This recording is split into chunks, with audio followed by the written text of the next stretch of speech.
Hi, welcome to this week's episode of GameJew.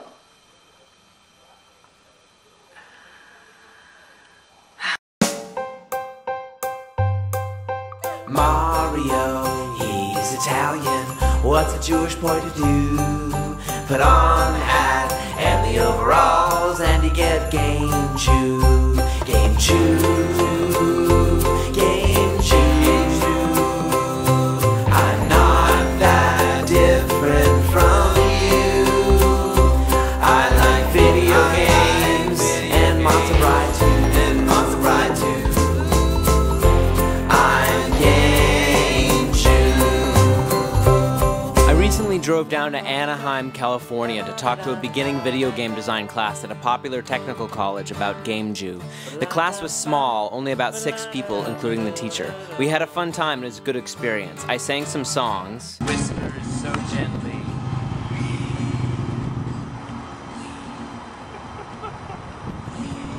And we talked about a wide variety of topics. We hit on movies like the Transformers. Yeah, Michael Bay's directing it, and that's like... We talked about the first video games they ever played. Probably Pong or Space Invaders. That was on the Atari, and that was where you just bounced the ball off the moving blocks.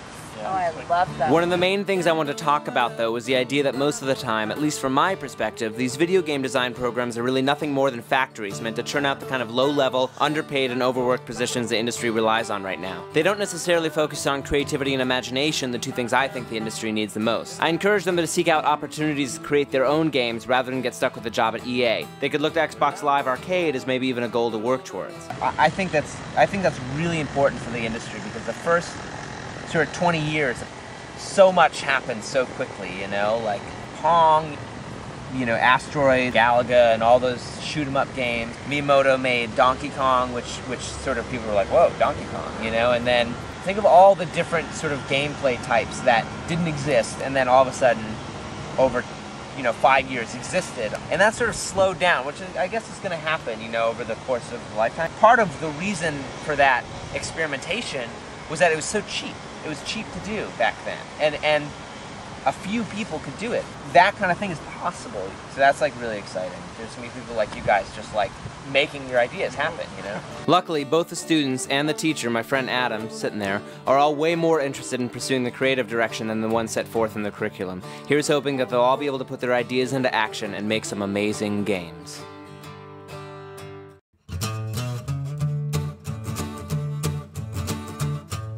I asked if it would let me play my old favorite games, and we said yes.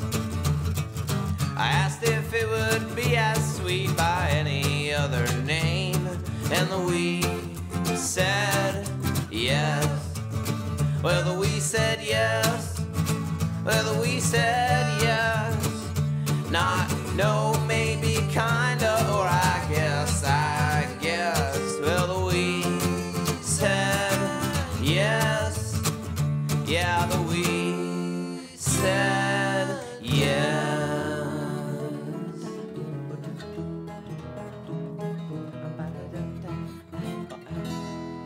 We move now from Anaheim, California, north to Santa Clarita, where we find California Institute of the Arts, my alma mater.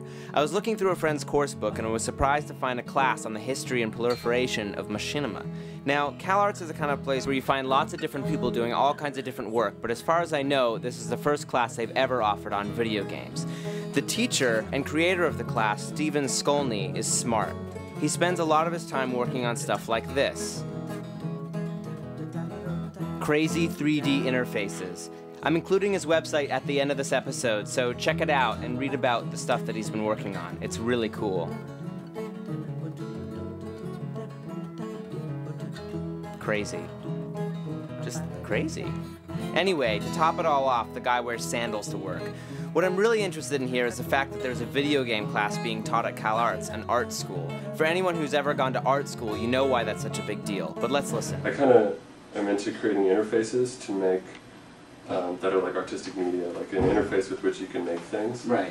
And then I make things with the interface, and that's kind of like what preoccupies me in like one form or another. But like so much of my like sensibility for interface came from like music and also video games, and also I've like gone through this process of researching interface And it's like all the things that people are trying to get at with interfaces are just present in games. Right. Like the sense of immersion, the sense of like a connection to an environment.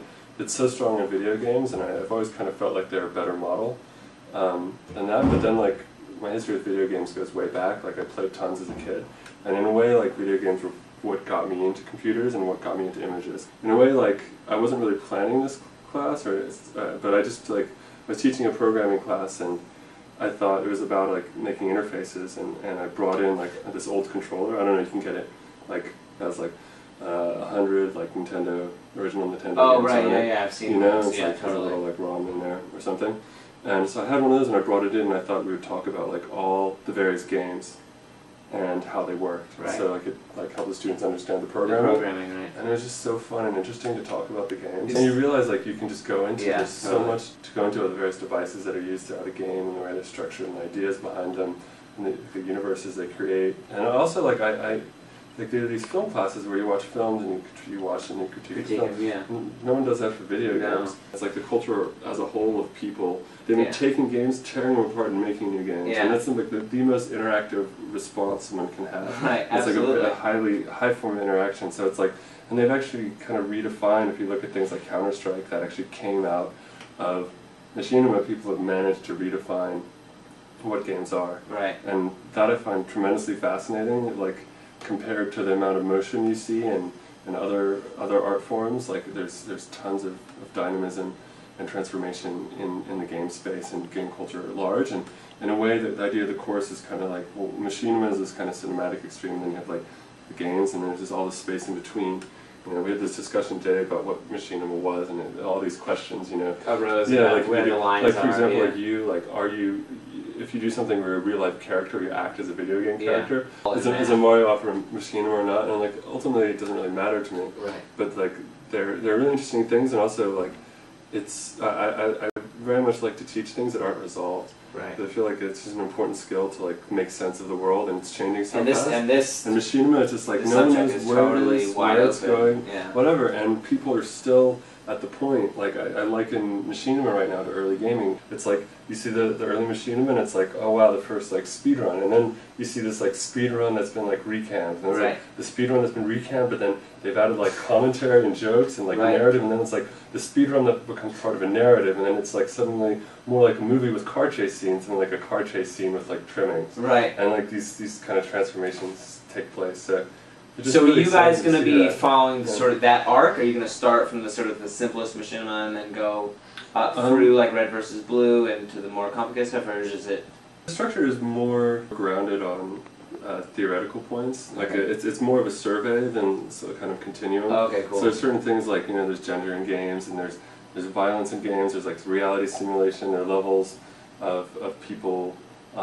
Like currency in games and how it becomes real world currency, Right. and like the sociological issues. Yeah. And they're just issues like with the first person shooters, you know, the issues of like who you are, like you're this gun, like is the gun, what is the gun, you know, and what does Right. it mean, and like what is that carnage, and how does it relate to like film. So it's more of like, the course is more structured around theoretical Yeah. subjects, and we're reading essays. And then from the essays, we're reimagining games and reinventing games. Totally. And the end of the class is a machinima project. Yeah, they have to make. Yeah, I they saw have to that make in a the- machinima. That's great. So the last few weeks we'll be just screening this. So the idea is, and it's really CalArts, like it's been too long that CalArts hasn't had a video game Anything course. having to do with Right? video And I games, know yeah. that tons of people from the school are going to make like amazing impact on the gaming industry. Totally. And this is just a place for people to come and like see where games are, and then hopefully like spit out something that isn't exactly what they see, but like ingest the theory and you know, let it brew in their minds a little, and then come up with something that's like a slant or Yeah. has some interest and like has a kind of dynamism that CalArts like is kind of known for. La la la la, la la, la la la la, la la la, la la la la,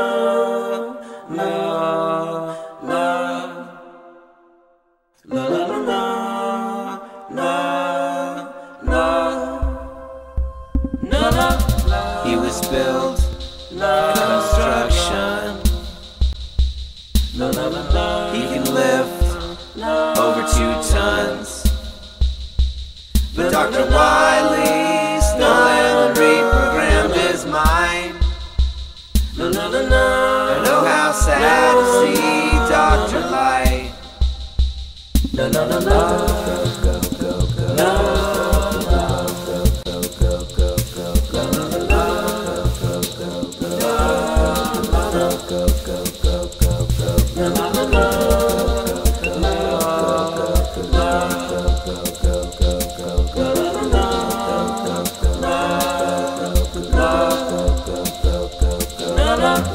When he jumps, the whole world shakes, and it means certain death with the slightest mistake. 'Cause you fought hard, and you jumped over canyons, but you won't defeat him without the right weapon.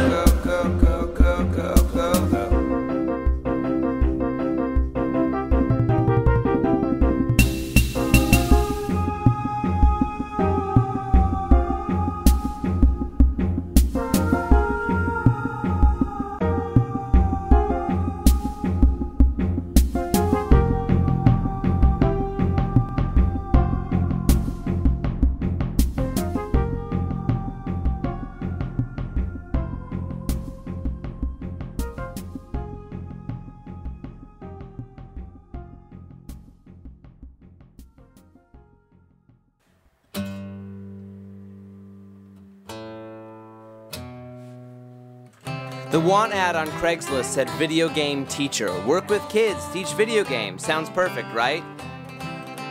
Yes, friends, I took a job driving the video game bus.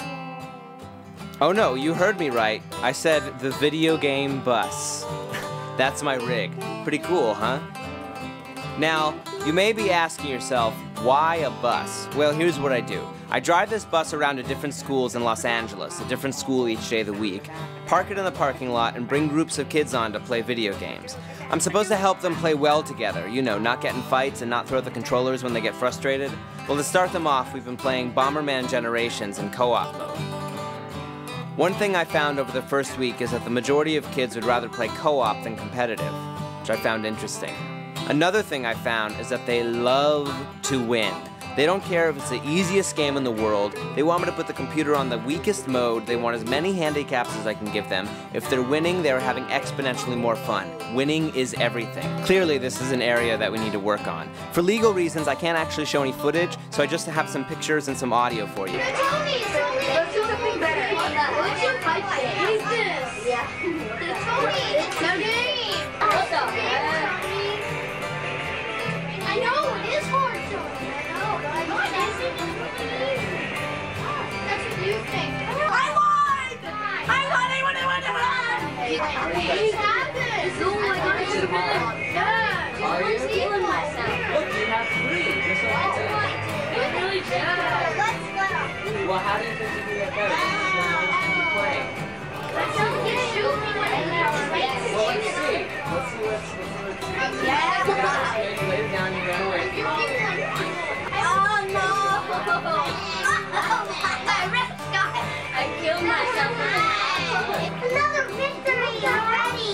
Good job, guys. You guys got more damage. Well, sometimes you want something that's a little too hard. That's the only way you'll get better. If you do easy ones, it's never going to challenge you. You're never going to get better. So sometimes it's good to like do something that's a little too hard for you, that you don't win every time. We're not losing every time. You didn't lose every time. You guys had 1 2 and you'd only won 1.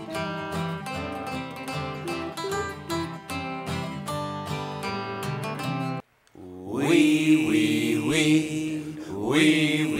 Nintendo, we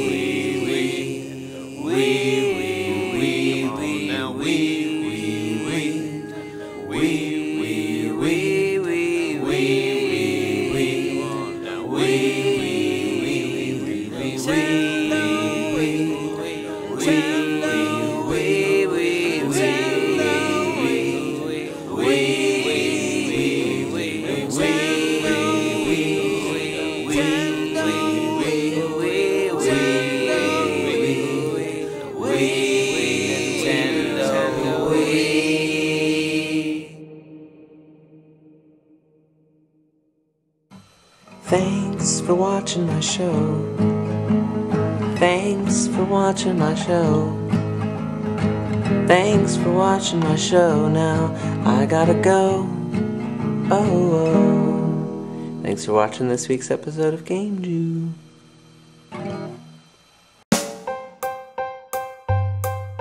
Mario, he's Italian.